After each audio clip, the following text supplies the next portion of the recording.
You are pure pureness in its purest form. It's almost irritating. But tell me more, Orel. Well... Wait! Oh, up here? Yeah. Golly! Well, I think that as long as you have at least one of those F words in your life, you can't be lonely. For you see... Be throwing away every misfire, 'cause the catalyst parade is bleeding animal desire, and I could see my son someday making faces in a crowd. He won't be singing in tune, but he'll be singing out loud and singing Patera.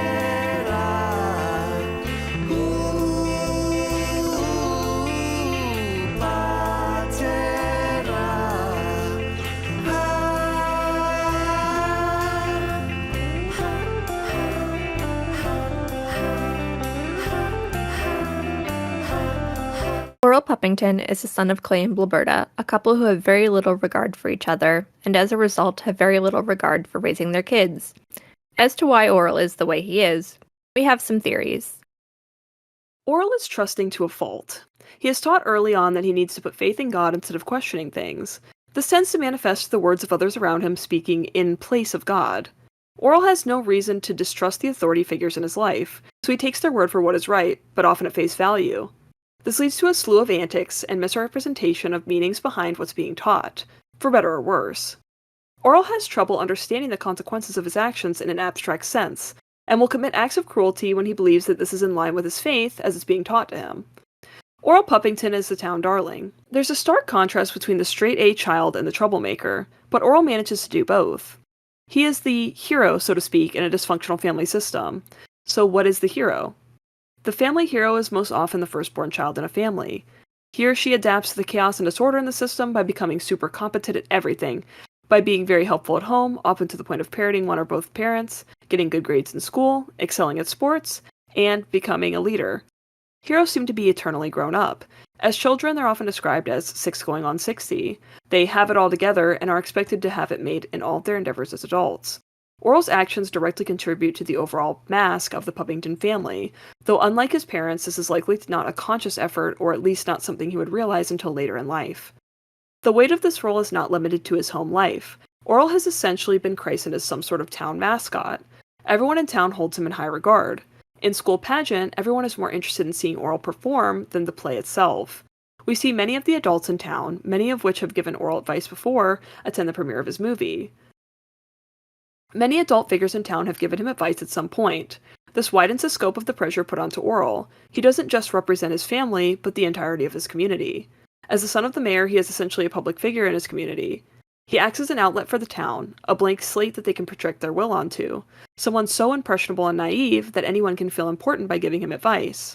In Innocence, we see this come to a head, as the town cannot discern who it is to blame for Orel's behaviors when it backfires on them. We then see every adult in town avoid giving him advice not out of concern for the boy, but to deflect and avoid the consequences of actions that they set into motion. Orel's true and false selves. Psychology pioneer Donald Winnicott developed the concepts of the true and false selves to describe a child's response to environmental failures in early childhood.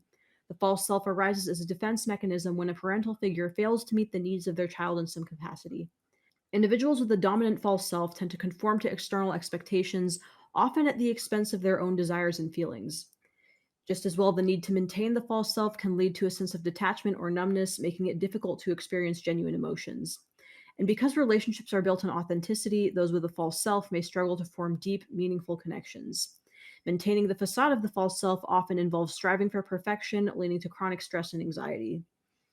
In Winnicott's definition, the true self is the self that seeks to get its needs met.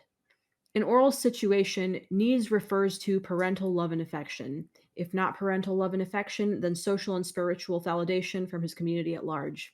The false self in Winnicott's theory is formed when the child realizes that there is something that the parent cannot give them. The child internally reacts to this by deciding that they don't need it. Instead, the child begins to meet the needs of the parent based on what seems to be missing. In Orel's case, being a super Christian means earning God's love, and earning God's love in turn means earning Clay's love. As if to reiterate this, in his Dream and Pleasure, God doles out punishment the way Clay does, and Scott adds it. Clay's voice actor also voices God. Orel being asked to trust in something that he cannot prove makes him insecure. His true self wants to prove that God loves him, which means that his dad loves him. If he succeeds at his goal of being righteous, he gains God's love, social rewards, and the acceptance of his community. If he fails, his dad pays attention to him, doling out the typical punishments in hand with the reassurance and attention that Orel craves.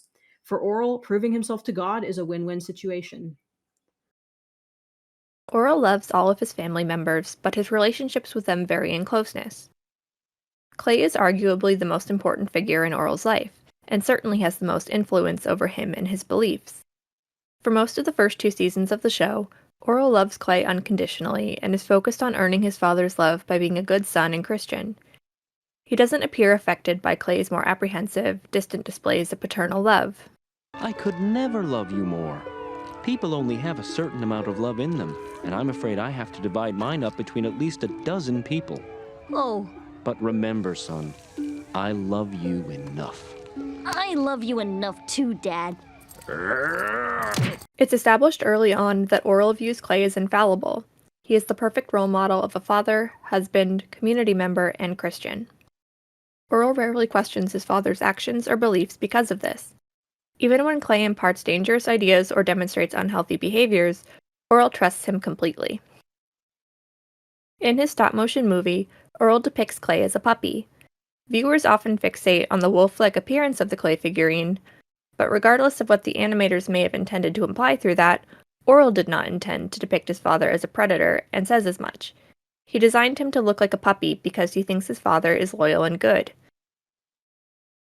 The figurine's resemblance to a wolf is in line with the crude nature of the other figurines. It is simply a result of Orel being a young, inexperienced artist. Insert loyal and good clip from movie premiere. My son? Good. Yes, Clay Puppington, my father who looks like a puppy because he is loyal and good. Despite this, Orel seems to have some awareness of how unhappy Clay is. Clay often expresses his discontent, but Orel doesn't become emotionally affected by it. If anything, Clay's ability to endure his unhappiness for the sake of his family only feeds his perception that Clay is loyal and good. Golly, he's so miserable. Gee, he must be the holiest man in all of Moralton. The hunting trip is a watershed moment in his relationship with Clay. Clay's mental breakdown turns his unhappiness, which was previously an admirable trait, into something terrifying. Orel realizes for the first time that not only is his father a deeply flawed person, he may not even be a good person. He returns home disillusioned and permanently disabled by the person he trusted the most. Orel has a cordial relationship with Glayberta, but tends not to seek out advice from her unless his father is unavailable. On the off chance that Glayberta does give Orel advice, it goes about as well as any other source he goes to. In Orel's movie premiere, we see him represent Glayberta as a broom, which echoes the primary role she plays in the household. Orel doesn't see Glayberta as warm, as we see him cling more so to someone like Stephanie, who he views as motherly because of her kindness to him. In Elemental Orel, he seems to be aware of the fact that Glayberta is unhappy in the marriage despite his parents' usual facade. My mom's treating those people like they're her family. I don't know, Orel. It looks like she's just ignoring them and fed up and not happy at all to be there. Exactly. I think I want to go home. Orel is often seen playing with his little brother Shapey in order to teach him about the Bible, or instructing him to be better behaved. Sometimes Orel gets frustrated with Shapey's lack of discipline. Hey, what about him? He's always bad. Shut up, woman! Orel, being the favored child in the Puppington home, often overlooks the way his little brother Shapey is treated by his parents. He never questions that his brother sleeps in a room treated like a supply closet, or that he doesn't go to school or socialize with kids his own age. Shapey, being the invisible child in the Puppington home, is not treated with the love and care that Orel gets, and it shows in his behavior. Orel eventually gifts his stop-motion kit to Shapey in Block, marking a sad step away from his own childhood. In Beforel Orel, we get to see some of Orel's relationship with his grandfather, Arthur. The Arthur that Orel knows and the Arthur that raised Clay are two very different men. It could be said that Arthur sees Orel as a second chance, but this would require him to acknowledge his wrongdoing with his own son, which he does not. Arthur expresses genuine love and bonds with Orel through his frustration, a privilege he never gave to Clay.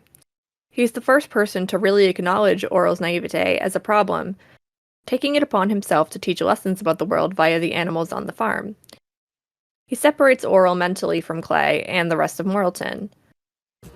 Always remember, son, even though you are the perfect candidate for brainwashing in this town, you are also too pure and good-hearted to be corrupted. Love, Grandpa. The main conflict of most episodes of Moral Orel goes as follows. Orel encounters a problem and is inadvertently misled by the adults in his life. Antics ensue. In most cases, Reverend Putty provides a biblical lesson for Orel to fixate on. Other times, Clay confuses Orel in an attempt to discipline him and reverse whatever maladaptive thought process his son developed that day. Both Clay and Putty seek to help Orel live a good Christian lifestyle, which places a lot of focus on abstract concepts and stringent, unspoken social rules. Orel fixates on these abstract concepts and strives to follow them to the letter, even if he has to neglect social rules in the process. Reverend Putty often communicates abstract concepts through sermons that resonate with the adult congregants. As an autistic child, Orel is dually unequipped to understand this. When Orel is told that God is in everything and everyone, he earnestly believes that this entitles him to the same privileges as God, and that he must possess the same abilities. For instance, he treats the Reverend as a literal employee of God and attempts to heal the sick. Sometimes Orel understands the basic idea of a lesson, but takes it far beyond its logical conclusion. When Orel is told that God wants everyone to be loyal to their friends, he feels as though this supersedes any hesitation towards Joe's peer pressure. The end fulfilling God's desire justifies violent means. Orel often questions the adults in his life and even provides counter-arguments to the things they say. However, he is not actually attempting to argue with them. He only wants to learn more. He has a tendency to overlook the flaws of the adults around him, but rarely receives the same grace in return. Neurodivergent children often misinterpret the words of others, and their words are misinterpreted by others just as often. This can lead to undue punishment and hostility, or in Orel's case, further reason for him to blindly obey his elders. Orel has been denied healthy models of communication. His parents rarely speak to each other in front of him, and when he is in church, there is an expectation of formality. The effects of his neglect are the most concentrated in Beforel Orel, that takes place during a time when he was at his most socially isolated. Autistic people often have sensory aversions and may have a heightened reaction to common temperatures or textures. Orel repeatedly injures himself at the behest of his friends and ignores his body's distress signals. He wears a parka in the summer and does not remove it despite sweating profusely. He bleeds and bruises when he jumps from a high place or gets beat up, but does not cry or avoid the source of pain. He is unable to comprehend that his friends may not be looking out for his best interests, despite his body indicating that he is being harmed. His naivety and love for the people close to him cause him to act in blind faith. Orel's trusting nature make his peers assume that he is stupid, which he internalizes and expresses to both Clay and Arthur. Feeling stupid or alienated from others is a common challenge for autistic people. Orel's introduction to the church provides him with a place where blindly believing in authority is rewarded, and family is said to be the utmost importance. It's clear why Orel latched onto it so fiercely. Autistic people typically have special interests. It is important to note that special interests are persistent and intense. They're not just a piece of media or a thing that a person really loves. While they are not inherently harmful, an autistic person can hyperfocus on their special interest to the point of neglecting themselves or others. Orel possesses an almost encyclopedic knowledge of the Bible. He plays a Bible trivia game with Christina and can name obscure Bible figures like Bartholomew. Learning about the Bible and sharing it with others brings Orel immense joy. He often makes biblical references in everyday conversation. Church is a sanctuary for Orel. It is a place where he can engage in his special interest and find solace at the end of each hectic and unpredictable week in his life. When Orel is unable to attend church, it has severely detrimental effects. In Grounded, Clay realizes that his lectures aren't working, so he grounds Orel from church, rubbing salt in the wound by making a show of it. Orel quickly descends into symptoms of physical withdrawal. His body twitches, he erotically draws on the walls, and he even attempts to make a church at home, which is also taken from him. Orel repeatedly puts himself in danger for the chance to talk to God. His special interest is made unhealthy by its combination with religious guilt. He doesn't just crave the calmness provided to him each Sunday, he believes that God is mad at him. Whenever Orel stays behind after sermons to speak to Putty, he starts his sentence the same way each time and prattles off his notes, which are just Reverend Putty's sermons repeated back to him word for word. Reverend Putty? Yes, Orel. I agree with you that, as Christians, we must be skeptical of life's most intense pleasures, for therein most certainly lies the hand of the devil. Drinking to excess, the devil. Gambling, the devil. Self-pleasure. This is Orel's script. Just as one would rehearse for a play, autistic people use this communication tool to participate in the world around them and avoid anxiety. Orel uses rote memorization to navigate problems. The only way he can communicate understanding is through repetition because he does not truly comprehend what is being said. Orel is often seen as being mature for his age by the adults of Moralton. When Orel acts out at school while under the influence of alcohol, he is scolded by being told he is acting like a child. This indicates that maturity, despite Orel's frequent antics, is what Moralton has come to expect of him. However, they frequently contradict themselves and reveal a troubling double standard for a neurodivergent child. Normally, you'd be too young to give on your own, Orel, but I know your dad's trying to teach you the importance of money. Yeah, and believe me, I'm learning. Orel seeks to please the adults in his community, even ones he hasn't met yet. He gets a piercing so that he can please his hypothetical future wife. Orel's loyalty to these adults even leads him to depriving himself of happiness. For instance, he denies himself a relationship with Christina because the adults in his life say that their differences are irreconcilable. Stephanie is one of the few adults who takes Orel's wants and feelings seriously, but he struggles to do the same for her. Due to his pattern of emotional illiteracy, he has a hard time understanding emotions that he has not experienced himself. Oh, I know. Sad story, huh? Sad because you didn't get the joke in time to enjoy it? Yeah, Orel. I could see my son, he's just like me. It hurts so much not to set him free. Patera. Ooh. Okay, guys. How are we going into this here? How are we starting this? I don't think that they made Orel autistic on purpose.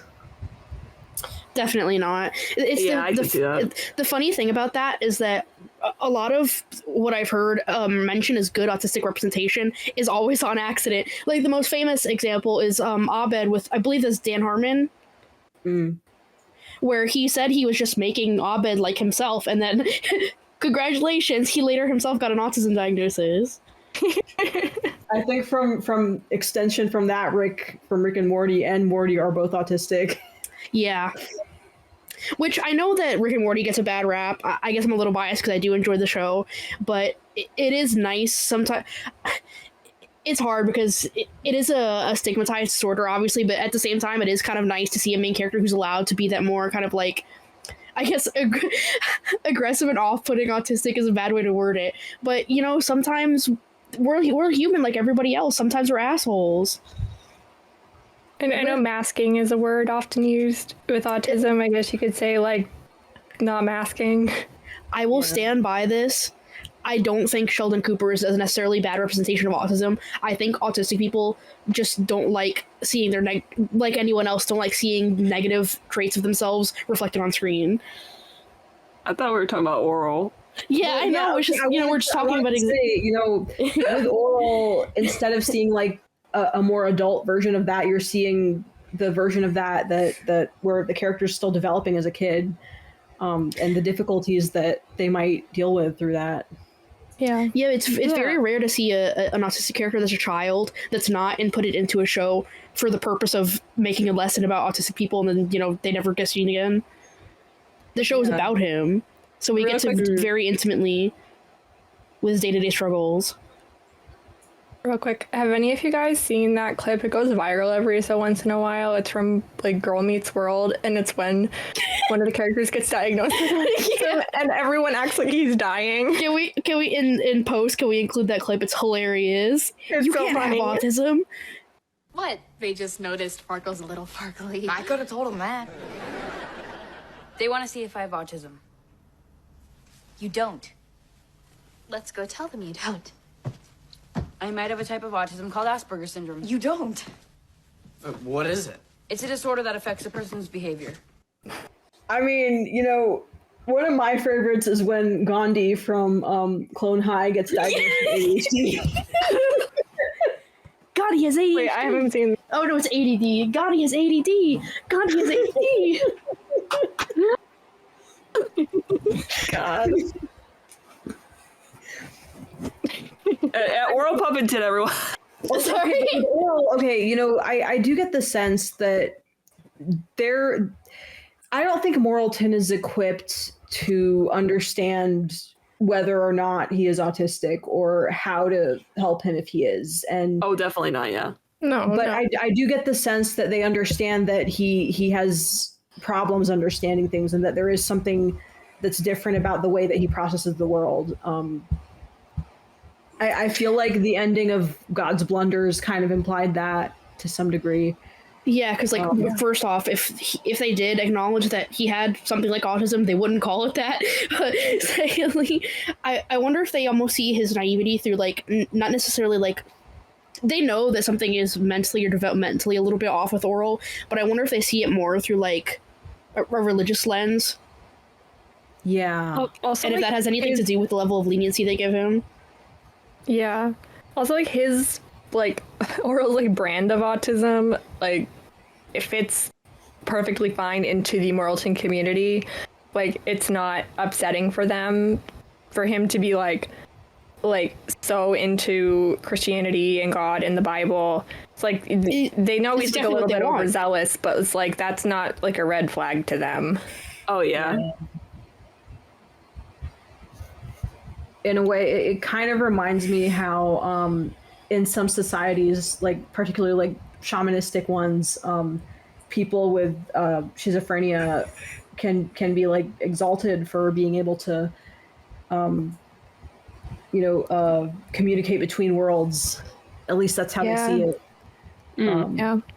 So interesting. And it goes into the idea that positive stereotypes are seeing things in too positive a light can also be harmful for marginalized communities like autistic people or mentally ill people in general. Okay, so like I mentioned with how I believe maybe if they see his autism through a religious lens, it might go towards the amount of leniency that they give him, because we talked about earlier how Orel is technically the star athlete of the town, and how oftentimes in small towns like that, or just in general, that the star athlete can get away with murder, basically. Orel is kind of their version of that, but not just with the prayer bee, but he's this, not necessarily perfect, but this very mature, Jesus-loving, God-fearing child.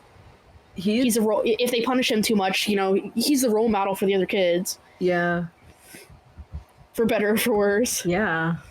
I mean, I do also get the sense from his portrayal in Beforel Orel.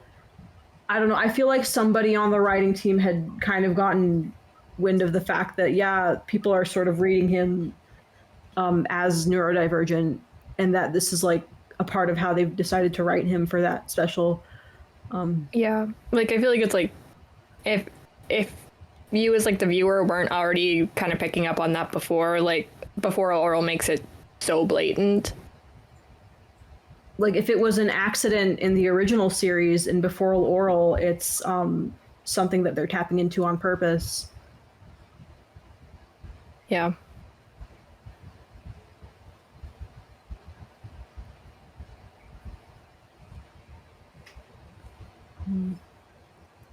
So I know that it's in the discussion listed for later, but do we want to talk about the differences between the special interest and hyperfixation thing now, since we're talking about his autism? Yeah. Yeah. Mm-hmm. Okay, so as you guys probably could have guessed, I wrote a good chunk of the autistic section, and I didn't want to get too deep into explaining it there because, it's the scripted section. I didn't want to take up too much time, but there's a little bit of a confusion in general, even on my part, still a little bit about the difference between a special interest and hyperfixation. They're often interchangeable, and I mentioned in the script that it's not just really liking something, because oftentimes people with not just autism but with symptoms of mental disorders in general, they'll pathologize just regular human behaviors. So generally generally, hyperfixations are described as intense, concentrated, short-term, and they are often more associated with ADHD. Special interests are long-lasting, focused, and more associated with autism. And in my research, multiple articles said that special interests are more usually associated with like positive feelings and calming feelings.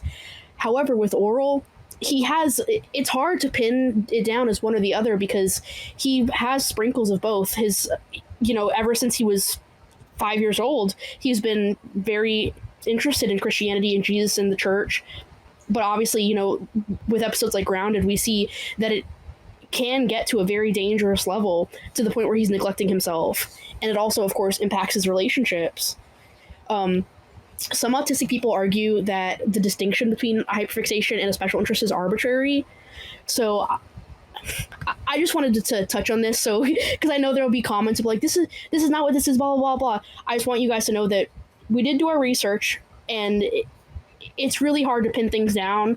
So I guess go with whatever feels best to you when you're talking about Orel in the sense. Well, I wouldn't say it's very arbitrary. I think, when it comes to hyperfixation and, speaking as someone who can get like very intensely into something for about the span of up to a year and then suddenly just fall off and move on to something else or feel a gap between those things, that I feel is a hyperfixation. That's Wes warning us. Just countdown to the end of World University is on. I'm kidding. I love you guys. But it's I feel it is very different from a special interest. I feel that with hyperfixation, you might pick up a hobby, you might decide you're going to try and learn to play guitar, and you might get really into that for a few months and then just suddenly drop it. And that's like the ADHD thing, the sort of stereotype of, oh, you have all these hobbies that you started and you never finished. That makes sense. See, that makes sense to me. I think the only arbitrary aspect of it is to say that in special, like, because some articles I saw were saying that special interests can only ever be positive and calming, and hyperfixations are only ever intense and negative. I think. How is that? That sounds so off base. Well, exactly. It's not negative. I wouldn't call it negative. I would say it's it's passionate. It's intense and passionate. What I mean is that a lot of articles were saying that like special interests couldn't be as detrimental as a hyperfixation would be, which I don't think is true. I think maybe what they mean is that because another, the off aspect of hyperfixating on something deeply is that you're going to neglect other things that you should be paying attention to. Yeah. But a special interest, I think, is like, if it's something that's like incorporated basically into your life, and you know how to separate that from your other activities and how to leave it and come back to it when you want to, that I feel, it's less stressful, and you feel less guilty about it, I think. Yeah, and with when we do see Orel negatively react to having his special interest taken away from him, it's also compounded with the emotional distress of his religious upbringing, feeling like he's angered God, and that he's angered his father. So it's not just it was like his routine had been upended. Exactly. So it's like he's been being triggered in 6 different directions. Yeah. Thank you for explaining that. I was having a little bit of trouble, especially because I think that one person who I saw mentioning that they felt it was arbitrary was speaking very personally. So it tripped me up a little bit. So, a thing I noticed, based on how he sees Clay as like a puppy, and this was after they killed his dog in Love. So, he has this idea of a dog as being a symbol of something truly good and loyal. And when he represents Clay in his movie, in Orel's movie premiere, he represents him as something true and loyal. But also, Clay is kind of a mouthpiece for God. And his dog in the episode Love was also an aspect of God because he was the reincarnation of Jesus Christ. And Where am I going? What are you talking about? That's Bartholomew. Okay, look, okay. Sorry, God is dog backwards. Okay, hear me out. No, like in a show. Well, like this, do you know stuff what like else that, rhymes with? Do you know what else rhymes with God? Rod.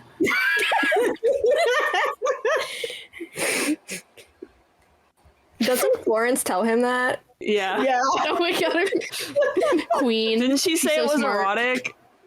Or no, my his God. sermons were erotic. Back to the point. Okay, sorry. The thing that Clay does to like really destroy Orel's faith in him is kill a dog. Yes. So it's like he killed God. He killed Jesus too. Yeah, he killed Jesus And too.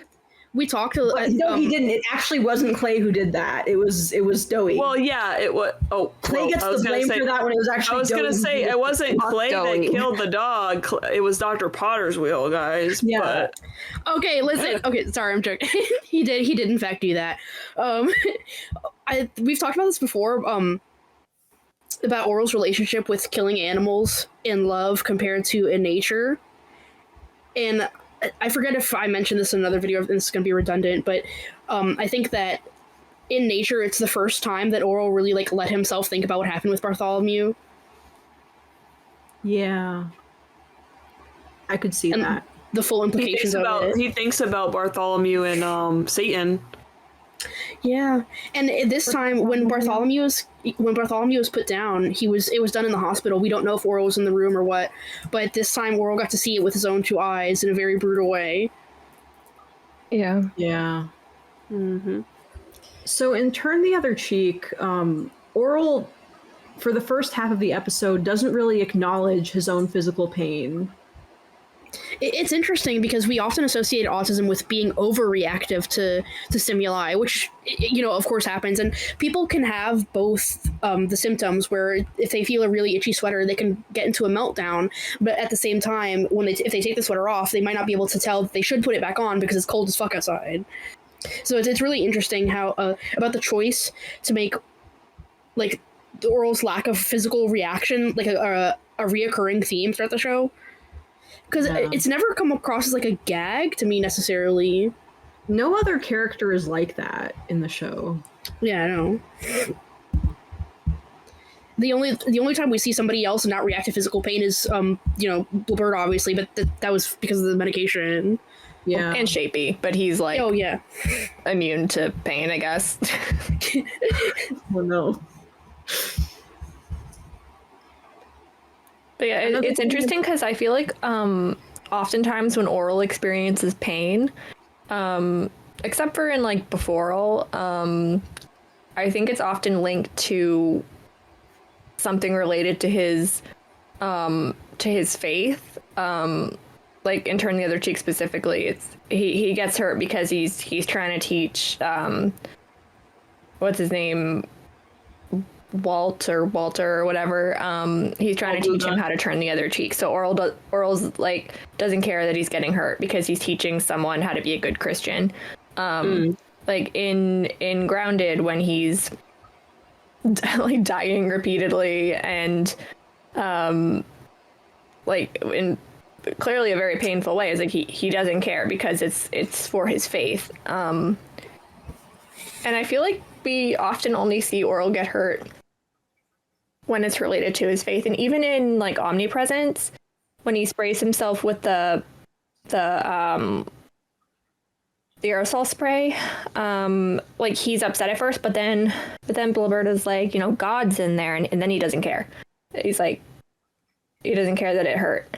I mean, another aspect of it, I mean, and Clay vocalized this, is that, you know, dealing with pain and living through pain is something that's kind of idolized in Christianity in a way. What Clay said was, me and Jesus, we like to feel the pain. So maybe that's how he sees it, is that so the way he sees it is that he's being like his hero. Yeah, but back to Turn the Other Cheek, Orel, you know, he shows this lack of remorse for inflicting pain on people when he thinks it's the Christian thing to do. he's able to just voluntarily blunt whatever his own internal or maybe even, you know, instinctual emotional reactions are to his actions, just by putting God first. Don't know if that made sense. No, I see what you're saying. It's like his it's like his moral compass is kind of dictated by what he thinks the Christian thing is to do, rather than like what the actual like good moral thing is to do. And we see him like feeling conflicted about that a lot during the series, like in Loyalty, when you know Clay gives him that lesson. It's like God wants you to be loyal to all your friends at once, and Orel's like, you know, are you sure that's why I feel bad, like, you know, about ignoring Dowie and Tommy and the other one. But, you know, Orel suspects that he feels sad because he was hurting those boys in the forest, but it's like he's like, oh, okay, I'm going to go with what the apparent Christian thing is, which is, you know, I'm sad because I wasn't being loyal to all my friends. And then in like, I don't know why I always forget the name of this episode. The episode where, it's Elemental Orel. You know, he's going after Marionetta and making all these accusations at her because, you know, he's basing his investigation off like the 10 Commandments and all that. And instead he's, you know, he's really hurting her feelings and, you know, ignoring the fact that she's trying to be a good person and do these nice moral things, you know, in favor of being like, well, you violated that commandment and Joe didn't, so you're the one who stole the money and not Joe, who very obviously. And she skipped church. Yeah, right. It always bothers me that people want to say that Elemental Orel is like a bad episode because Orel's quote unquote not in character. Like that is one of the most Orelist things that he would ever do. Like Arthur's in character. Like when it's Arthur so said I think people just think that if someone's not being like, because they're doing an action that's not inherently good, apparently that means Orel's not in character. But like, no, this is so Orel coded. When Arthur said that he was like the biggest candidate for brainwashing, he was very correct, because it's like a feedback loop. Yeah. So, you know, on the topic of Orel's movie premiere, we really wanted to sit down and pick it apart frame by frame and analyze it. And when we sat down to do that, we realized something very important about that episode, and that it's that it was made for shits and giggles, essentially. It can tell us like a very small amount about how Orel interprets his lived experience, but that's about it. Because there are just so many things that he would not have been there to witness, that his parents wouldn't have told him about. Yeah. Yeah, but we get like little bits of insight about, you know, how he sees the people in his life. Like, you know, Clay's a puppy because he's loyal and good. Blaberta's a broom because she's always cleaning. You know, Dowie's a lump of dough because his name's Dowie.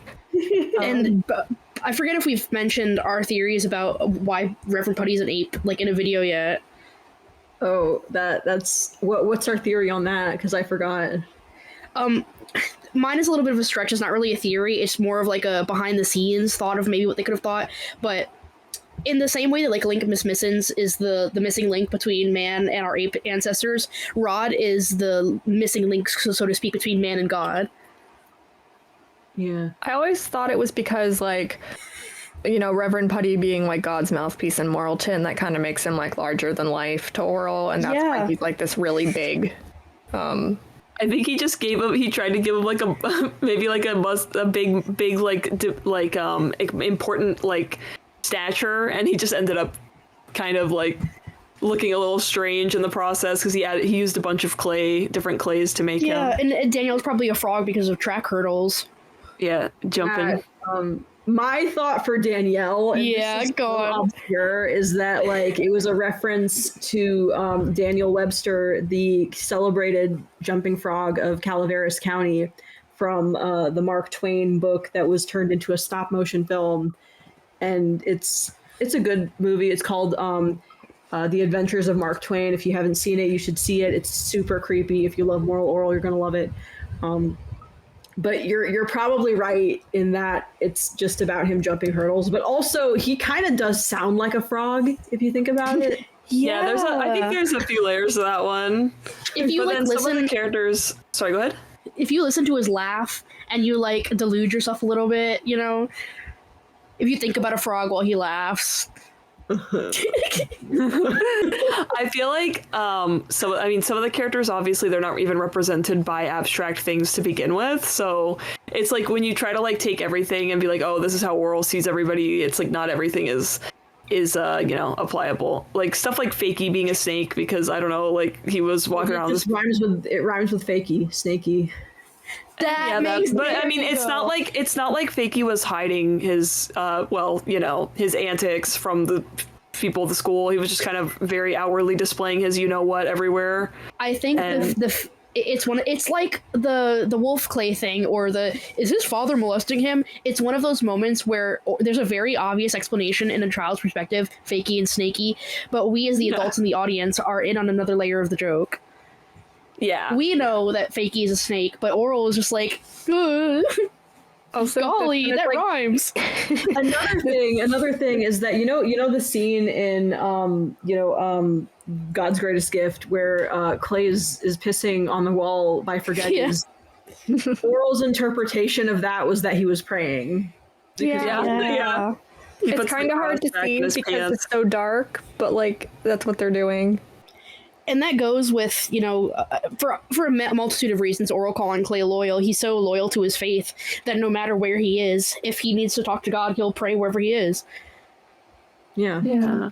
Also, just for shits and giggles, one of the more surface level ones is the Roger puppet Orel makes. Can we just put that on the screen? Because I think it looks so fucking funny. What if your evil stepdad looked like this?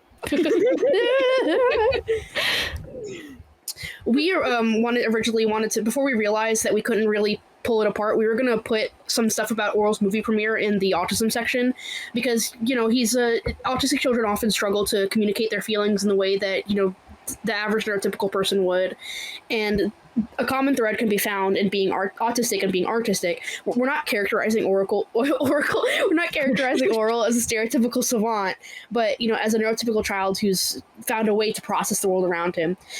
It's really common for autistic children to be seen as unperceptive, but art therapy can help give autistic children a voice, and in turn help their parents to see how much they really take in, which is essentially what Orel tried to do for himself without understanding that that's what he was doing.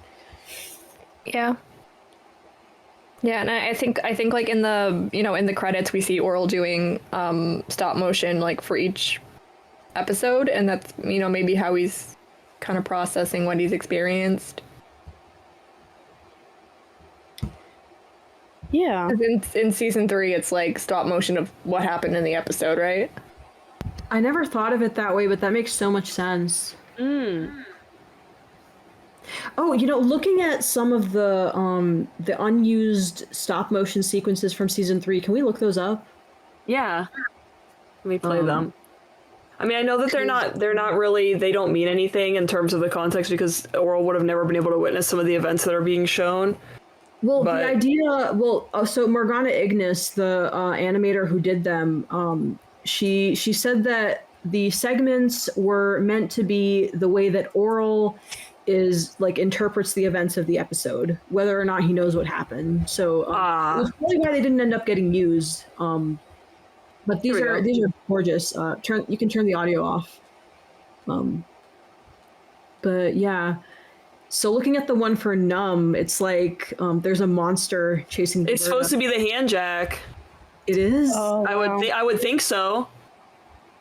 Huh. I would think so. Which is kind of ironic. Horrid apparatus. Yeah. Which is kind of oh my god! I didn't even think about it. Yeah, I think it has to be, right. That's what I would think. That's probably what it is. And then her pain. And then if ironically Dr. Pottersville is the one stopping it. Yeah. It says he has a cape on. I assume it's just a super god cape on a heart. I think it said Super Doc on it. Yeah. Oh, maybe it does. Oh yeah. No. And then his mom has little hearts over her head, which I think is adorable. It's funny to think that he's aware of his mother being in love with other people. Oof. So the one for grounded was by lightning and being taken up to the clouds, that was what everyone insisted that he should have been seeing. We should include this into the video, but yeah. All yeah, these. because that's what, like, at the end when, Orel's trying to say what he saw, and then Clay's like, no, this is what he saw. Yeah, the fuzzy clouds. Yeah, what people traditionally think of as like being Christian heaven. For Alone, it's a weird one because there's really no reason he should know anything about this. But the most Orel aspect of this one, I believe, is that he shows Agnes, Francis, and Nursel all going in together as if they are sharing some kind of community, when despite the fact they live in the same building, they are alone. Yeah. Yeah. The one for Trigger, which I think is the most interesting one, is Clay teaching Orel to shoot, but then something knocks out Clay, and the devil appears and tries Dewey pieces himself. And then he saves him. Orel rescues his dad. Yeah. Do we have any thoughts on that? Do we want to talk about our thoughts on them, or are we just kind of watching them? Yeah, I think it's interesting that two of these pieces are about Orel trying to rescue his parents, or Orel seeing his parents being rescued. Yeah, it's like he does care about them so much. He might not be able to communicate that he understands the emotions of others, but I think he does on an empathetic and instinctual level. He understands that he feels wrong and that mom is sad and distant and that dad is also miserable, but he can't fully put the pieces together. Yeah, and I think Trigger having an animation of Orel saving Clay from the devil is really interesting, because that takes place, chronologically before nature, which I think is interesting that Orel would have, kind of picked up on that before that breaking point. Yeah. He does end up saving him from the bear. Yeah. He does, yeah. Ooh. And the one for Dom. Oh, this one's cute. Yeah. They're all really, really great. I love the implication that Orel is getting better at stop motion. Yeah. I know, right? Yeah, I would have liked to see that continuing as a theme throughout the seasons, and at the end of it, he's got something really good looking. I noticed something about this one. This one's interesting because it doesn't show anything but her just drinking at first, and then he drinks. Oh, he shrugs. He shakes his head no. No, he does, but after she drinks, he drinks. Go a little further back. Shrugs. Go a little further back. Go back. I'm aware that he shakes. I'm aware that he shakes his head. I'm saying that all she does in response is drink it. It's a different way of it playing out from I guess a child's eyes. I don't know, or it's unimportant. But he does shrug and then he drinks it. So it's more about peer pressure, I guess. That if I'm doing this, then you should be doing this. Which I guess is how a child would see it. We're always told in school, don't drink because everyone else is drinking. Say no. Yeah. That is such a cool looking Stephanie. He puts so much. I know, right? Right. I like to think that he showed he showed Stephanie her. Oh.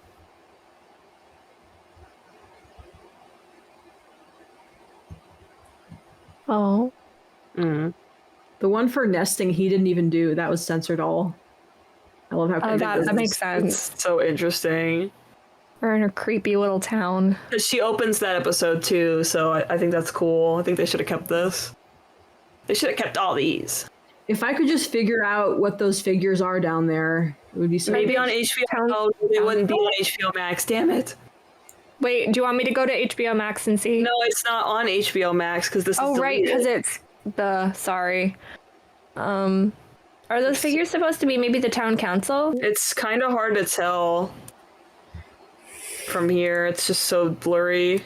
I feel like one of them is definitely Clay, because the one on the end looks like it's wearing green. And I think one of them's Bendy. Yeah, I noticed one of them had a really light looking outfit. Yeah. Oh, okay. They could just be the ones that were used in the episode of alone. Probably likely that they are, because those were already made for that set, I guess. Yeah. We're dwelling a little bit. This one looks this is the not relevant to Orel one. Yeah. This is Sculpt Them. It's got black hair and a black shirt. Oh yeah, it must be just the ones from Alone. It's gotta just be the phony crops or something, yeah. So, I think yeah, it's, that's I a think hat. Oh, I think it's Clay, Bendy, Orel, phony crops, and Creepler. Creepler. Oh, Creepler was a figure? No. I think No, he's that's the Orel. the back. That's Orel between Sculpt Them and yeah, because he's short. Yeah. Oh, is it? Oh, I thought it looked like Creepler's hat. Well, I don't think Creepler has one. So on the board in Alone, the figures she had were Farmer Phony Crops, Clay and Orel, Miss Sculpt Them because she was painting her, and Bendy. So those might be the figures that are on the board here. Okay. Yeah, I think Orel's stop motions, they're how he processes things he's experienced and how, the experiences of the people around him, because he doesn't really know how to, process his feelings on them without doing that. Yeah. Praying, yes. Praying. I love that episode. Yeah, I that's a good one. That praying after the Blessed Union is maybe one of the first episodes where he really thinks critically about, how he relates to his religion and how other people relate to their own religions, and that people can have different religions, but you can still learn from each other. Yeah, because one of the only other religions we often hear spoken about, Catholicism, is spoken about as this distant, terrifying, boogeyman type figure. So he's not even up until this point registered that somebody from another religion could be a real person. Yeah. But also this time it's a non-Abrahamic religion even. There isn't a god figure. Yeah, exactly. But he's found a way... it feels like a... Go ahead. He's found a way to connect prayer and, meditation into a similar sort of thing in which, he can find peace in either one or even treat them like the same thing. Mm-hmm. It's such a crazy level of development for Orel to learn to take on another religious practice completely separate from... I mean, I believe Buddhism does have a god. I don't know, but it's not really touched upon in this episode. To Orel, he believes that he's engaging with something that is religious but separate from God. And that's kind of it's not the main. God isn't the main focus. It's him and his prayers and his meditation. Yeah. What he learns is that he can use the things from Buddhism, appreciate and practice the things from Buddhism that help him feel better in himself and help him find that peace. And he says, I can use this to be a better Christian, which is just so much more open-minded than than what his dad's saying and what everyone else in his community is saying. Another thing that's really funny to note is that the minute that he wins the praying bee using meditation, everybody just drops their preconceived notions, and I guess Buddhist meditation is okay now because money. Yeah. Yeah. Oh, well, we know money might be above God for them. Yeah. As Clay put it, gimme. Well, I can't remember what episode it is, but I like when I think it's in Love. You're supposed to love Jesus even more than money, and everyone gasps. Yeah. Even more than money. Grounded. We spoke a lot about Grounded already. Yeah. I love that he has an epiphany in there.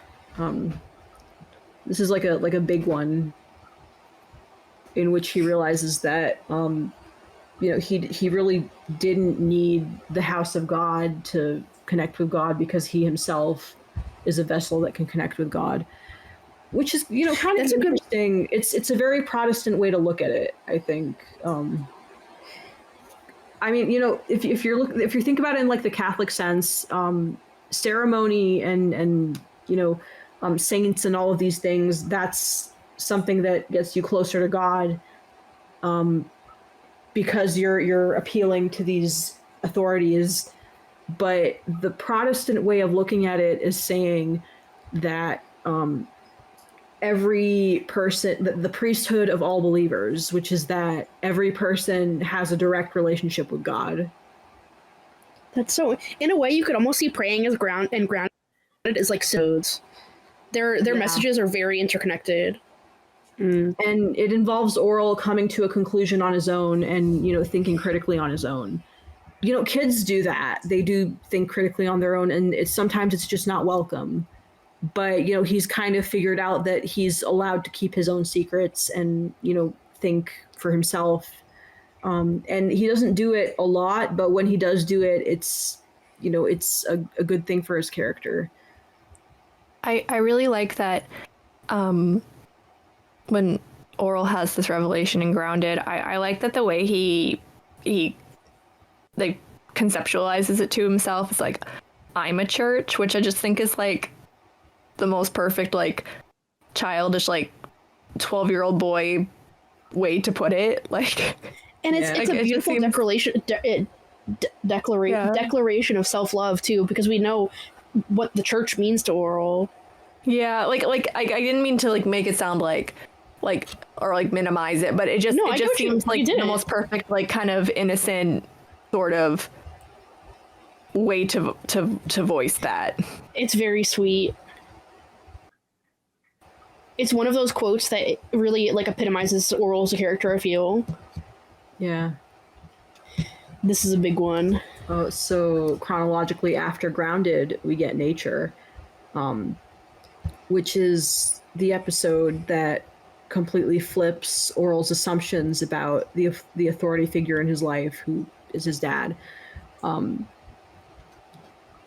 He goes through, I think, really the most important breakthrough is that his dad just isn't a good person. He's not who he thought he was. And authority figures can be fallible. Exactly. Sorry, go ahead. Oh, I was gonna say, I think it's, when you first watch that episode, I feel like it's so easy to kind of zero in on Clay because,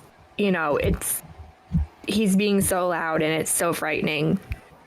But then, like, I think going back and just really trying to pay attention to Orel during all of that, I think it's so interesting, just like the way his expressions change throughout what Clay's saying, and like how sad he looks, and then almost like how angry he looks, and there's kind of this like element of pity, and then even after all that, like when Clay is like flailing all over the place, like Orel's trying to go over and see if he's okay because like he still cares, and then after he gets shot, he says he hates him, and that's such like a huge moment for Orel. That's like something before that we can't even like fathom Orel saying.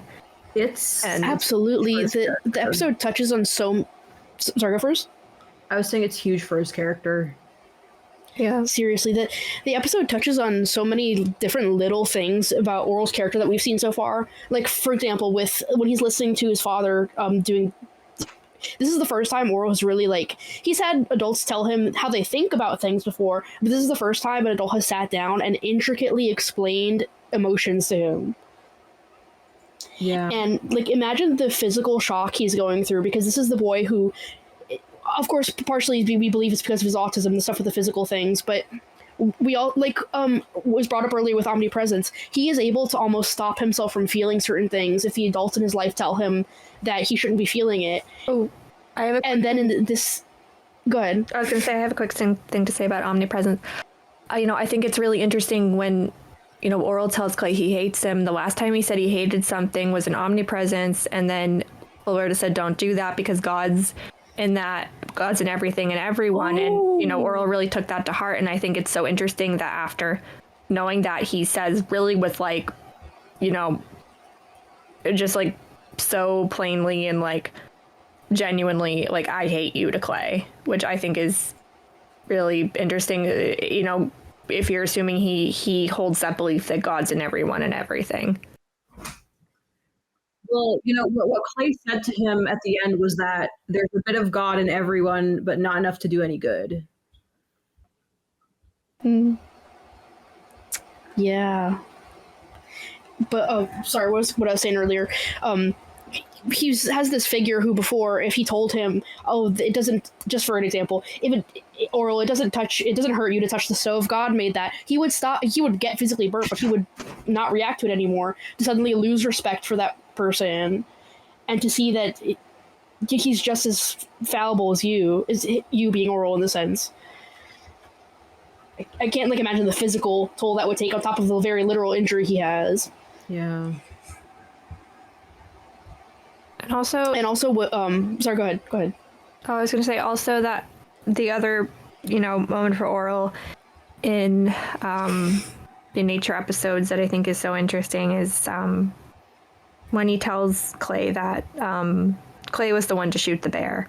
And I just think that's, because Orel for the entire series has wanted so badly to please Clay and to gain his approval, and then in that moment Orel's really rejecting that, and he doesn't want that. He's trying to disappoint him, and I just think that's such a big moment for him. It's like he's in his he's lost that kind of innocence, and he's lost his faith in his dad, and he doesn't really know what he wants or what to believe in anymore. Or it's a big part of any coming of age story where a child kind of has to stand on their own for the first time. Not in a literal sense in this episode, since he's quite literally shot in the leg, but metaphorically he has to stand on his own when his dad has proven himself to be pretty useless in that situation.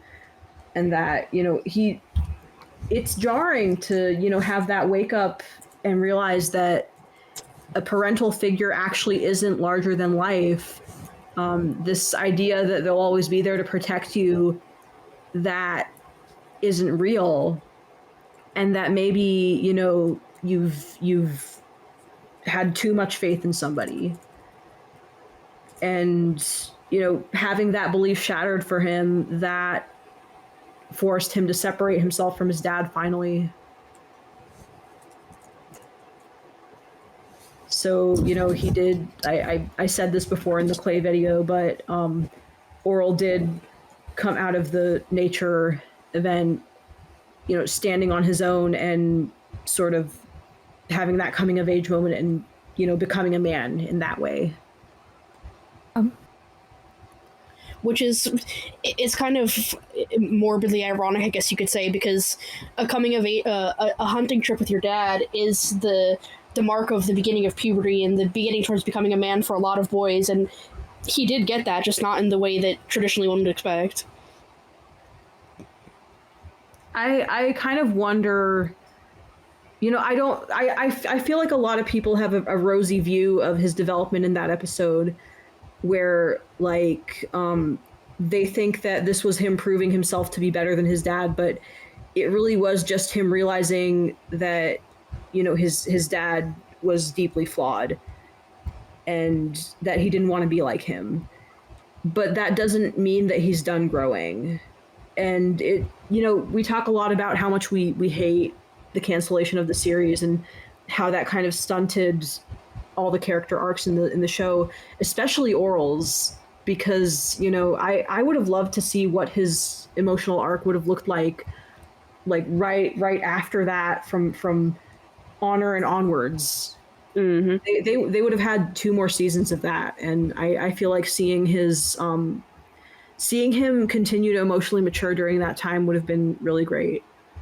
Yeah, and not only continue to emotionally mature, but also struggle and trip up and maybe make a lot of serious mistakes, and not the same way he was before, but the more sort of emotional mistakes that might affect his relationships with people, kind of mistakes, and learning how to deal with that and how to grow and become a better person from those. I think that would have been really rewarding to watch, because I feel like so many people watch the show and they see Honor and they're like, oh, and Orel was perfect and happy and he beat the odds and he grew up to, you know, have this perfect life. And I think, no, he's going to struggle a lot more. And I think it would have been so amazing to see that process.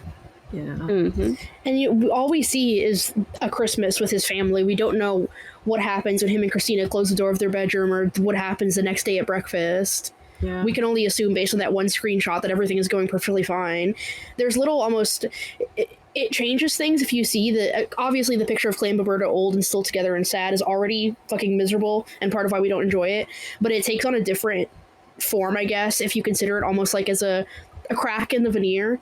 Yeah. Yeah. I mean, already plenty of people don't like the fact that Shapey is a cop. Yeah. Well, think about what he was originally. How do you guys feel about that? It does not bode well for... Well, I actually like it more than what was originally supposed to be there. Yeah.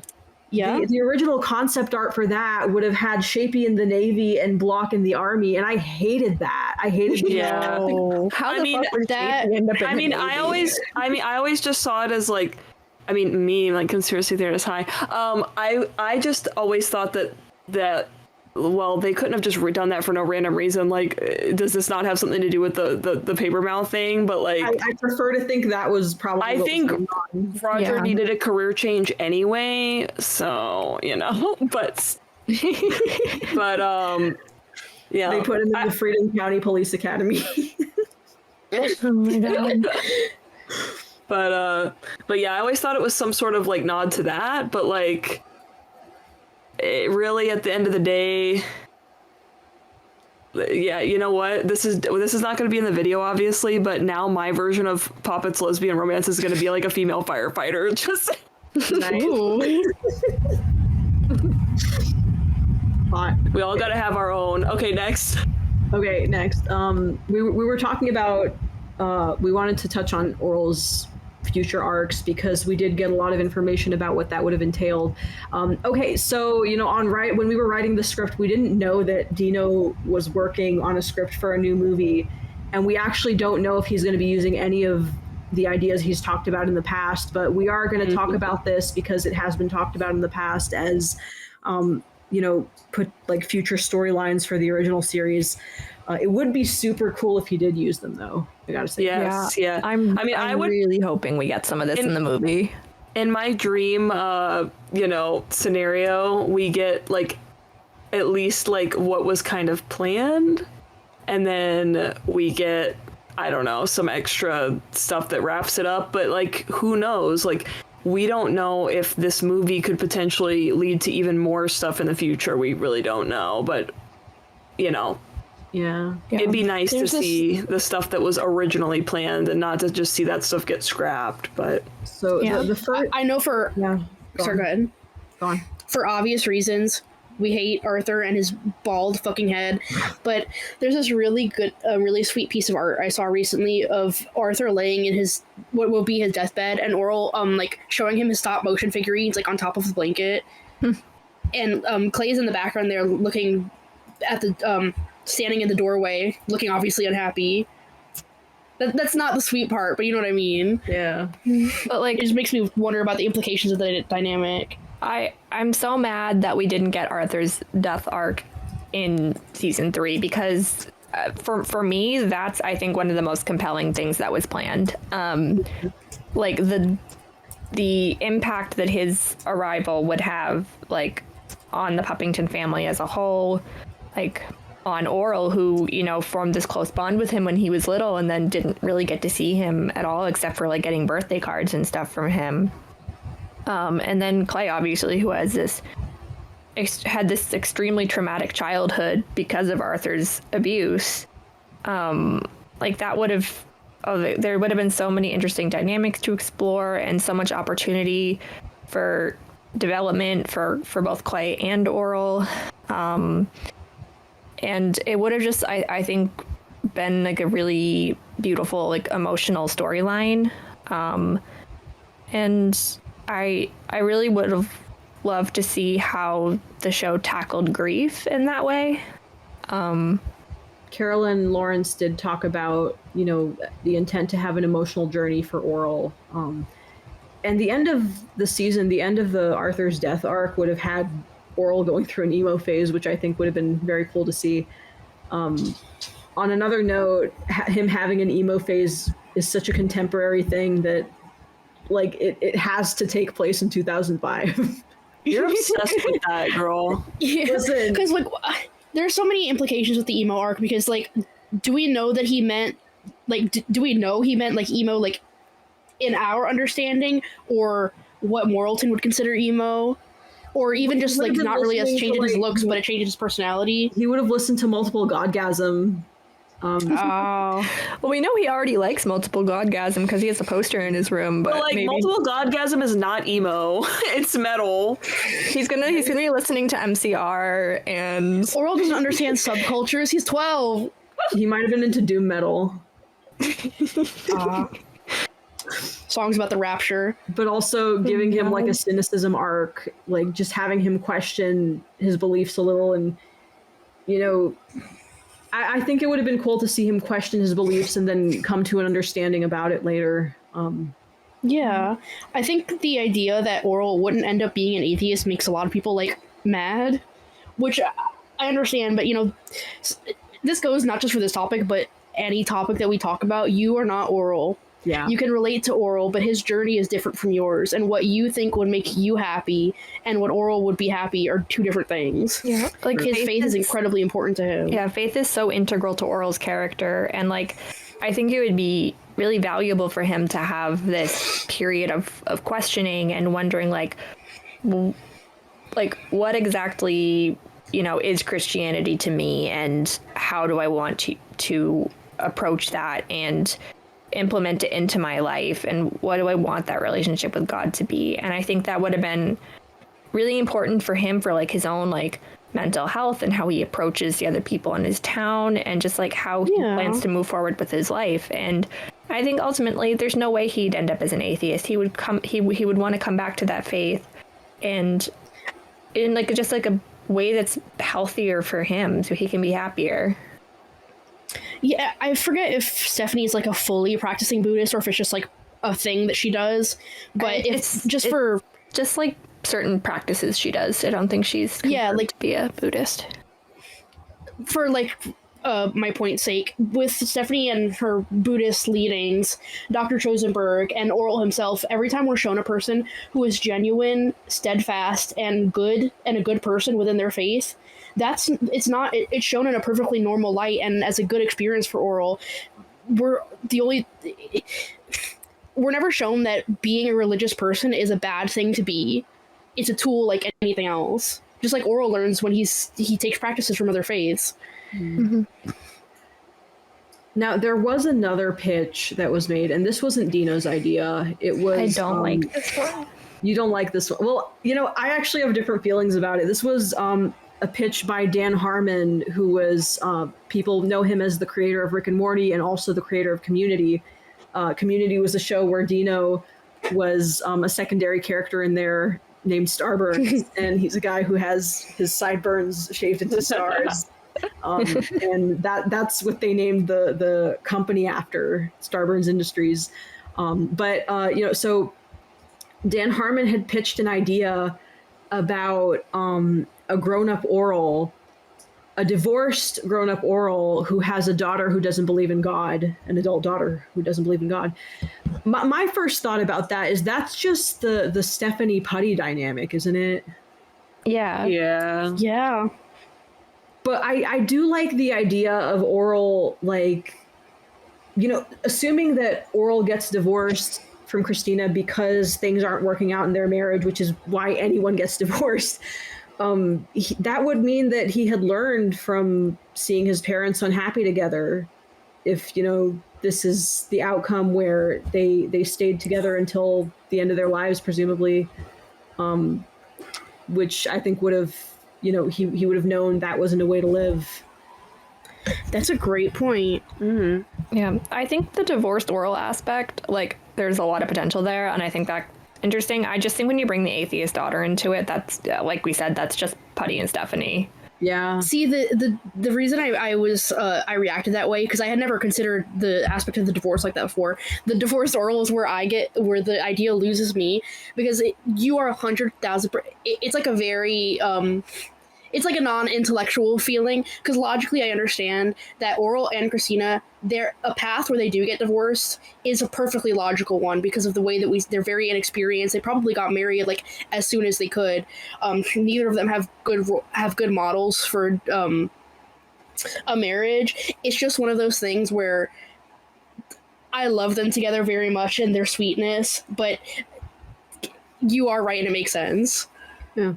I mean, at the end of the day, this was Dan Harmon's idea, and Dino didn't like it because he felt like it turned Orel into himself. And yeah, I mean, I was never really a fan of this one, and Dino didn't even pitch it, so. Plus, as much as I like Stephanie and Putty on like an episodic basis, I don't think I could watch an entire show of them. They'd be kind of boring. Yeah, especially because she's a grown-ass woman. Yeah. Yeah. I feel like if anything, she would be teaching him about things. Exactly. It would get old really fast. Yeah. Yeah. Maybe let's go into some of those reasons. I mean, I named a few, but more in depth about how we feel about his future family and Christina. Yeah. I like the idea of Orel, taking some time to leave home and explore the world. As exhibited in Orel's travels on Instagram. You guys should I like to think Orel's travels is canon. It's canon. He runs it himself. Oh yeah, sorry. Yeah. And it's also canon that when he visits Clay, it's Clay by himself because Blaberta left him and took Shapey. Oh. I read it. Wait, is that sorry. No, they just I think whoever runs it doesn't have the puppets. Actually, no. Yeah. Forget that. It's real. This is Orel running it, and he only ever sees his dad when he visits because Clay lives by himself. And just know, even though he's not pictured, Danielle's in that house too. In the walls. And Blaberta's living with Roger and Shapey. Yeah, I don't know if Clay knows that Danielle is in the house, but he's there. Oh my God, he's that guy living in his walls. He's that guy in the wall. It's so scary. I am living in your walls. He whispers sweet nothings and affirmations to him in his sleep. Clay wakes up in the morning. He's like, "Today is gonna be a good day. Why do I think that?" Yeah, crazy. Clay is have a good day at work, a little lammy bear. He's looking at himself in the mirror the next morning. He's like, "I do look good." It's like that fairy tale with the cobbler who falls asleep at his desk and he can't make the shoes, so the little elves come make it for him. Keebler Daniels. Okay, but back on topic. We have to have a Claniel moment in every video. It's what's expected of us now. We hit our quota for random Claniel references. So his future family and Christina. Something you got a toddler with a perm. Toddler with a perm. And I love this kid with a really the way weird they hairline. Sorry, guys. I had to say it. We always got to roast them. Yeah, his kids have weird hair for being that young. Yeah. Anyway, they have the perfect nuclear family. Wow. And a dog. Good for them. What do we do? This isn't really relevant, I but kind of feel, okay. I want him to have a happy ending, but also like it reads to me the way how everybody hated the ending of Harry Potter, the epilogue. Yeah. That's how it feels to me. I can't relate. Albus Cerberus. Cerberus. Yeah. Danielle Puppington, you were named Oh God. These assholes. You were named after the stalker of my father. I mean, they don't have names. Jesus, your dad and his stalker. Wait, hold on. What's the girl's name? Her name is Poppet. I don't know. Poppet Stephanie. Poppet Stephanie Puppington. I'm gonna drop in the comments because I want to, but I'm gonna drop my list of theories for possible names for the children. Oh my God. They need to give them terrible names, actually. Actually, I like the shitty like fucking post Harry Potter names. They're kind of funny. or we can do the Twilight thing. No, the whole Handmaid deal. God! Oh my god! I never. Okay. I know this is super off topic, but I have to say this because I swear to God, the walls started shifting around me, and I was in another dimension when I found out that Renesmee is just a combination of her mom, both of her mom's names. I wanted to die. Yeah. So what could we get there? It would be like if it was like Bloppet, and then her nickname is Blessy. Oh god. I hate that. Bloppet, and then the other one would be Clan Yell! No, no, yes, no. We have to include the shithole dad there too. Hold on. Oh yeah. Fart pose. Clark. No, Puppington. A Puppington. Hey, I'm walking here. He's part figurally. A and Bloppet.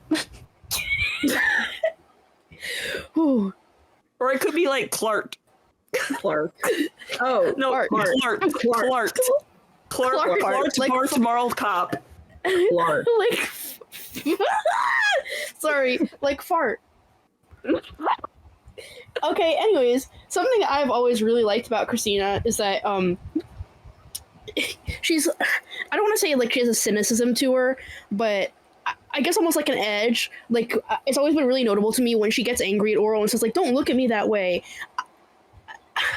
Well, it almost like there's so many angry. It feels to me that she's kind of internalized that, like, yeah, it's shame. Yeah.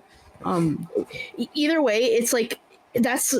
I don't think she'd ever speak to like anyone else in her life like that. Maybe at this point in her life, probably when she's older. So it's layered to me because she feels a level of comfort with Orel already to express to him the way you're making me feel is making me ashamed and embarrassed, and the fact that she's speaking up for herself in the first place.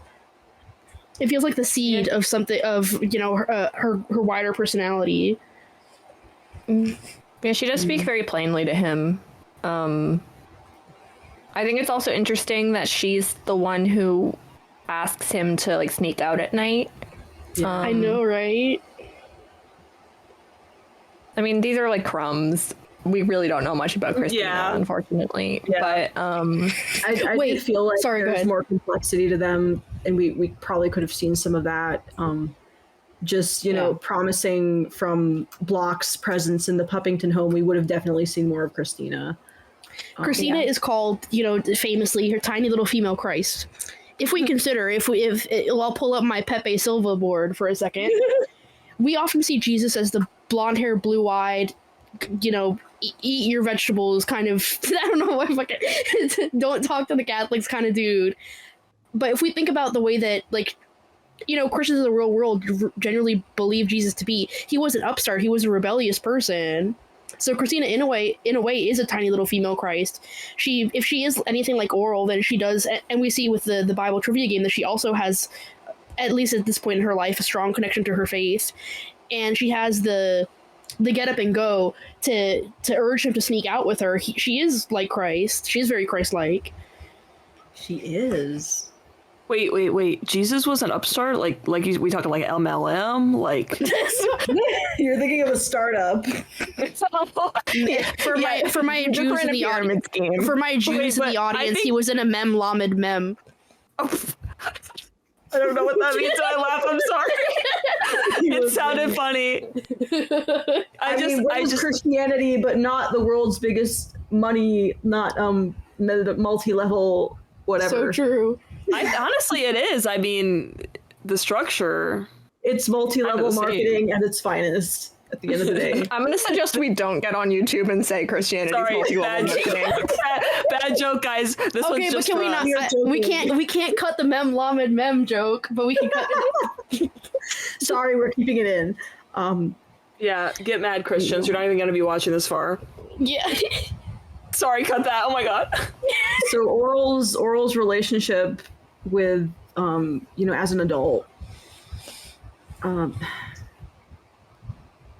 I I think it's inevitable that he and Christina would have significant struggles in their relationship because they both come from really difficult families. Yeah. Oh yeah.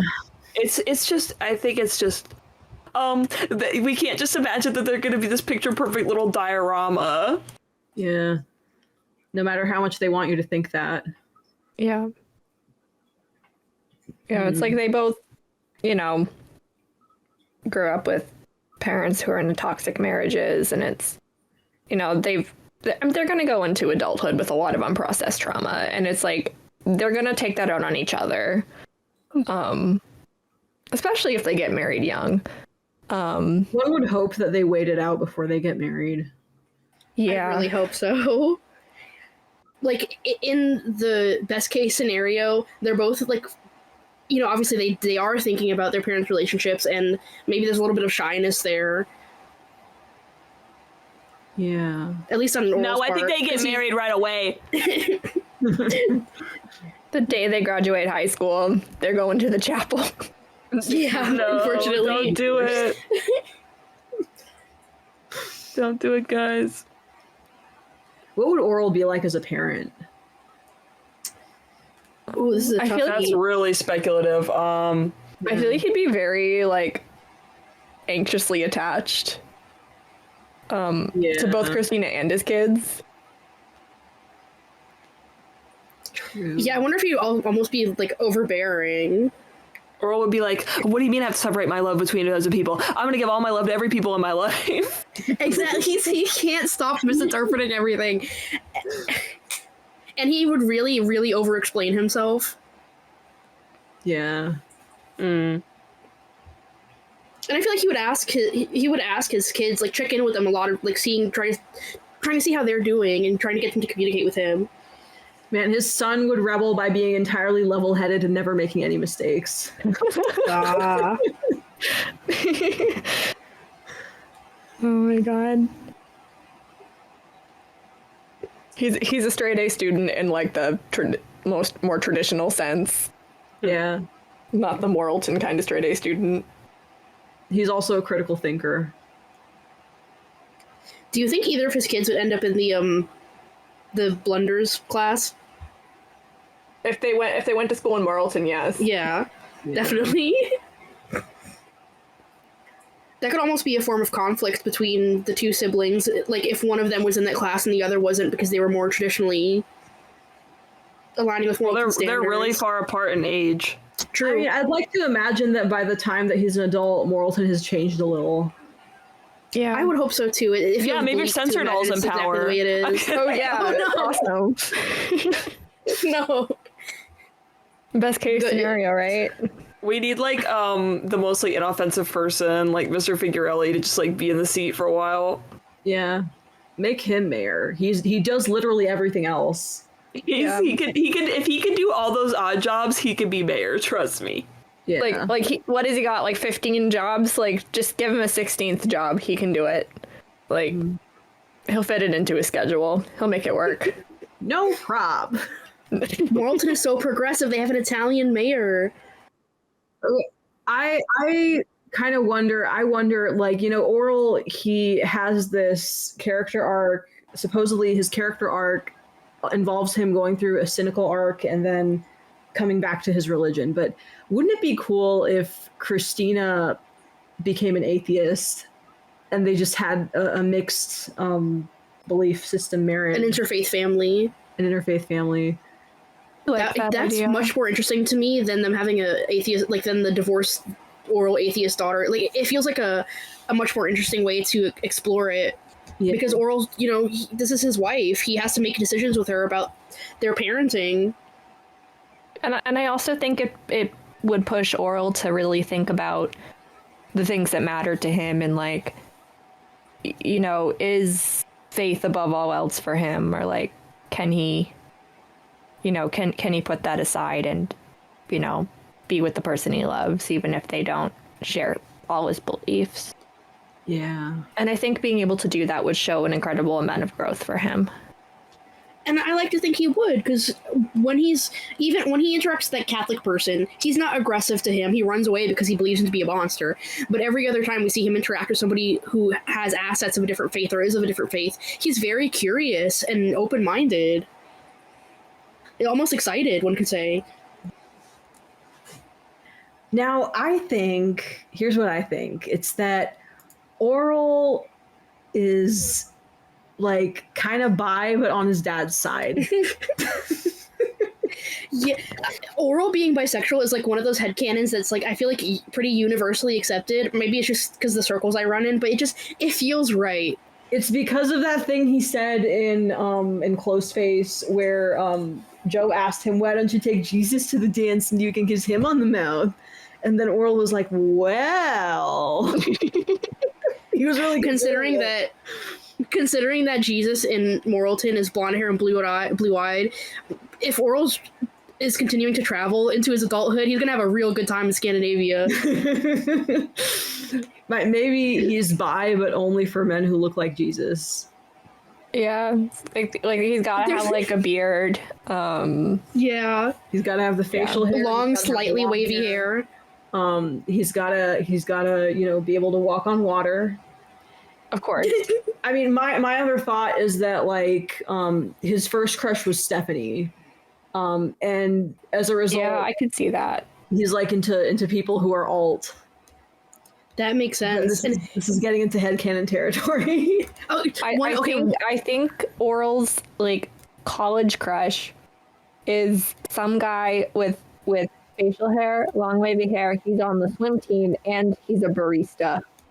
Oh my god. And multiple piercings and tattoos. See, yeah, exactly. I was gonna say you could like mix it all together and create his ideal human being. Yeah. One thing I was gonna mention that I thought was interesting with Stephanie and Christina, they don't appear to be similar on the surface, but I think it helps to think back to what I said about Christina as a tiny little female Christ. Yeah, but Orel seems to like women that are open. Female Christ, because she was born of no man's flesh, of a virgin birth. Oh my gosh, she was.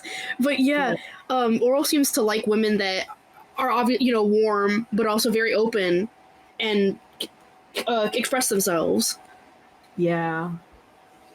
So Christina does sort of have some of Stephanie's personality traits. See it that way. Yeah. Oh, sorry, this is headcanon territory again, but I like to imagine how it would go. I imagine Stephanie and Christina would get along when Orel introduces them. Yeah. Something that I know you guys wanted to talk about was Orel struggling with repression and religious guilt even into his adulthood, and I think that also goes hand in hand with his relationship with Christina. If we think of her as growing up to be an atheist, I could see them having arguments about like Orel wanting to introduce something to their children or wanting to give a lesson a certain way, and Christina gets maybe a little bit triggered and points out, like, when your parents said this and this to you, this is how it turned out, and it causes clashing between them. I could definitely see that.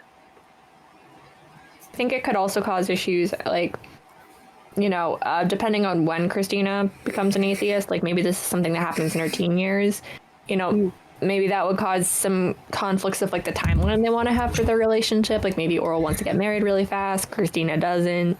That's true. Like they have different, like, if she's, deconstructed and she's an atheist, she may be more lax about like, oh, like I want to, like do like sexual things with you, but in Orel would be like, no, I can't because we're not married, or like.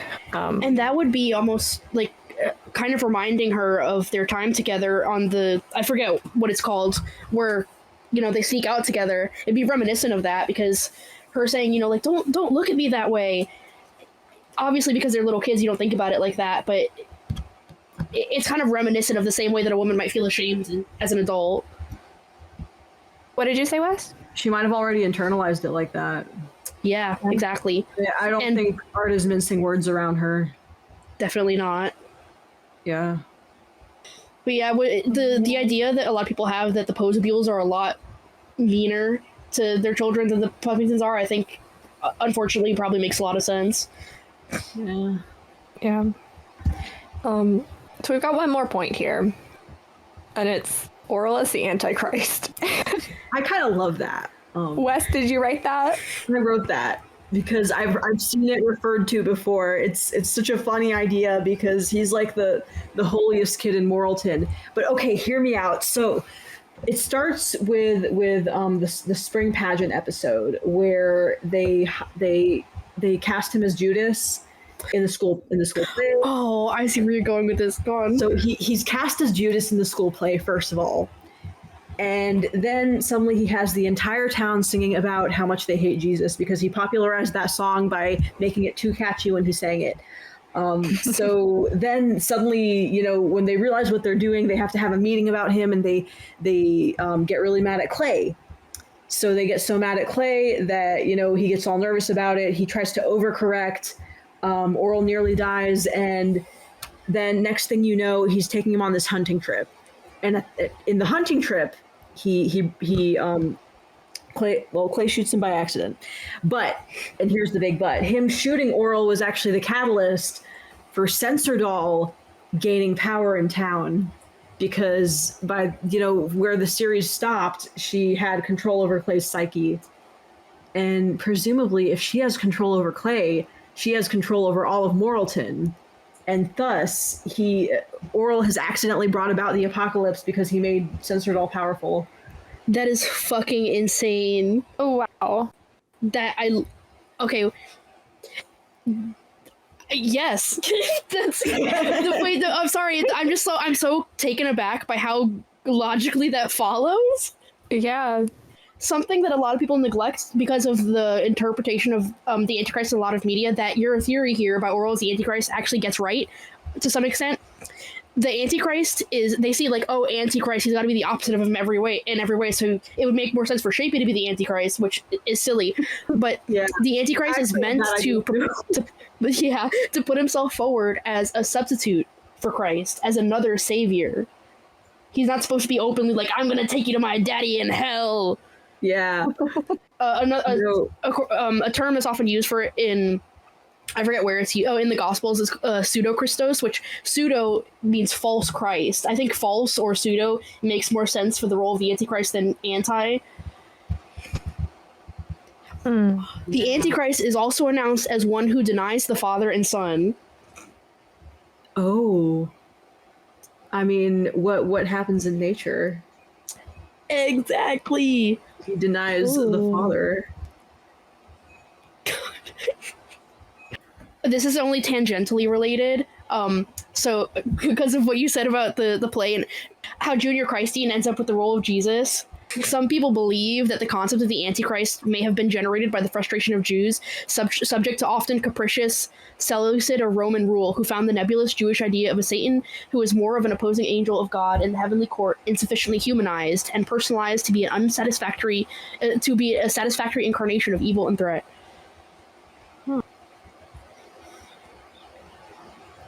God, I'm so shocked by how well it works. I love ending on this. Yeah, I mean, that's it, guys. Orel's the Antichrist. This series, picking apart the Puppingtons, has been such a labor of love, not just from us, but from all of you. They say when one door closes, another door opens, or maybe God will open a window. Anyways, hail Satan! Become a channel member through the button below, and gain access to some perks, including early access to our new videos. If you want to submit any questions you may have for our professors at Moralton University, you can do so on our Neospring and now our Tumblr as well, which we'll answer in a future video. Stay tuned!